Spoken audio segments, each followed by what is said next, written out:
Durant l'été 2003, des événements au nord des États-Unis concernant une étrange créature humanoïde ont attiré l'attention des médias locaux avant qu'un blackout frappe l'affaire. Peu ou pas d'informations ont subsisté, car la plupart des comptes en ligne et écrits sur la créature ont été mystérieusement détruits. Initialement dans le secteur rural de New York, de soi-disant témoins ont parlé de leur rencontre avec une créature d'origine inconnue. Les émotions constatées vont du traumatisme psychologique grave à une simple curiosité innocente et enfantine. Bien qu'il ne soit plus possible de retrouver d'enregistrements de leur version des faits, leurs souvenirs restent clairs. Quelques-uns d'entre eux ont commencé à chercher des réponses cette année. Début 2006, leur collaboration a permis d'accumuler près de 2 douzaines de documents datés entre le XIIe siècle et nos jours, sur 4 continents. Dans presque tous les cas, les histoires étaient identiques. J'ai été en contact avec un des membres de ce groupe et j'ai pu soutirer quelques extraits de ces recueils. Note de suicide, 1964. Alors que je m'apprête à mettre fin à mes jours, je sens que je dois me décharger de ma souffrance et ma culpabilité envers cet acte. Ce n'est la faute de personne d'autre que lui. Une fois, je me suis levé et j'ai senti sa présence. À un autre réveil, j'ai vu sa forme. À un autre, j'entendais sa voix et j'ai regardé dans ses yeux. Je ne dors plus sans peur de ce qui pourrait advenir. Je n'en dors plus. Adieu. Trouvé dans la même boîte en bois, 2 enveloppes adressées à William et Rose et une lettre personnelle sans enveloppe. Ma chère Lini, j'ai prié pour toi, et il a dit ton nom. Un article de journal traduit de l'espagnol, 1880. J'ai fait face à la chose la plus terrifiante du monde. J'ai connu la plus terrifiante des expériences. Je vois ses yeux quand je ferme les miens. Ils sont phosphorescents, noirs. Il me voit et me transperce. Sa main mouillée. Je ne dormirai plus. Sa voix, le texte suivant est illisible. Journal d'un marin, 1691. Il est venu à moi dans mon sommeil. Au pied du lit, j'ai senti une étrange sensation. Il m'a tout pris. Nous devons repartir en Angleterre. Nous ne devrions pas retourner ici à la demande du Reich. Dans Témoin, 2006. Il y a 3 ans, je revenais d'un voyage aux chutes du Niagara avec ma famille pour le 4 juillet. Nous étions tous fatigués après une longue journée de conduite, alors moi et ma femme avions mis les enfants directement au lit et nous de même. Vers 4 heures du matin, j'ai été réveillé. Je me disais que ma femme était allée aux toilettes. J'en ai profité pour prendre un peu les draps, mais ça l'a réveillée. Je me suis excusé en lui disant que je la croyais sortie du lit. Quand elle s'est tournée face à moi, elle a sursauté et sorti le pied hors du lit si vite que son genou m'a heurté presque assez fort pour me faire tomber.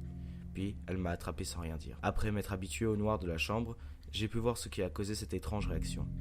Au pied du lit, assis en regardant au loin, se trouvait ce qui ressemblait à un homme nu ou une sorte d'énorme chien sans poils. Sa position corporelle était dérangeante, pas naturelle, comme si une voiture l'avait heurté ou quelque chose du genre. Étrangement, je n'ai pas eu instantanément peur de ça, mais je me suis plutôt senti inquiet à cause de son état, au point que j'étais persuadé que nous devions l'aider.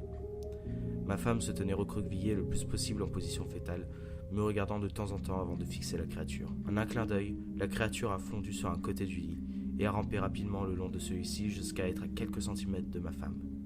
La créature est restée silencieuse pendant 30 secondes, peut-être seulement 5, mais ça a paru long, à regarder ma femme. Puis la créature a posé sa main sur le genou de ma femme et s'est enfuie vers le couloir, vers la chambre des enfants. J'ai hurlé et foncé vers l'interrupteur pour l'empêcher de blesser mes enfants. En arrivant au couloir, la lumière de la chambre était assez puissante pour le distinguer accroupi à 7 ou 8 mètres de moi.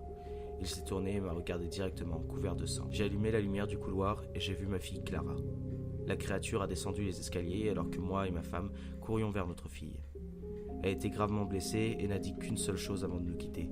C'est le Reich. En amenant notre fille à l'hôpital, ma femme a conduit jusqu'à un lac cette nuit-là. Elle a été portée disparue. Comme nous vivions dans un petit village, les nouvelles se sont vite répandues. La police nous a d'abord aidés et la presse locale s'est beaucoup intéressée à notre cas. Cependant, l'histoire n'a jamais été publiée et la télévision locale n'a pas non plus suivi. Après quelques mois, mon fils Justin et moi vivions dans un hôtel près de chez mes parents.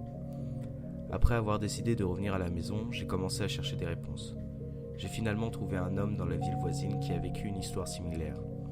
Nous avons pris contact et partagé nos expériences. Il connaissait encore 2 personnes à New York qui ont vu la créature qu'il nommait le Reich. Cela nous a pris 2 ans, à nous 4 après des recherches sur internet, ainsi que la rédaction de nombreuses lettres pour arriver à une petite collection de témoignages sur le Reich. Aucun ne donnait de détails ou ne donnait suite au premier article. Un journal mentionnait la créature de ses 3 premières pages et ne l'a plus jamais mentionné par la suite. Un journal de bord n'a mentionné que sa rencontre et l'ordre de partir de la part du Reich. C'était la dernière entrée du journal. Il y avait cependant certains témoignages qui comprenaient un certain nombre de rencontres avec le Reik. Plusieurs personnes disaient aussi qu'elle leur a parlé, comme ma fille. Cela nous conduit à nous demander si le Reik nous a rendu visite avant nos dernières rencontres. J'ai mis un enregistreur digital près de mon lit et l'ai laissé enregistrer toute la nuit pendant 2 semaines. J'ai scanné scrupuleusement chaque bruit de moi-même, bougeant dans le lit à chaque réveil. À la fin de la 2e semaine, je m'étais habitué au son occasionnel du sommeil en accélérant la lecture par 8. Cela prenait toujours 1 heure par jour cependant. Au premier jour de la 3e semaine, je crois avoir entendu quelque chose de différent. J'avais trouvé une voix stridente. C'était le Reik. Je n'ai pu l'écouter assez longtemps pour commencer à le transcrire. Je n'ai laissé personne l'entendre pour l'instant.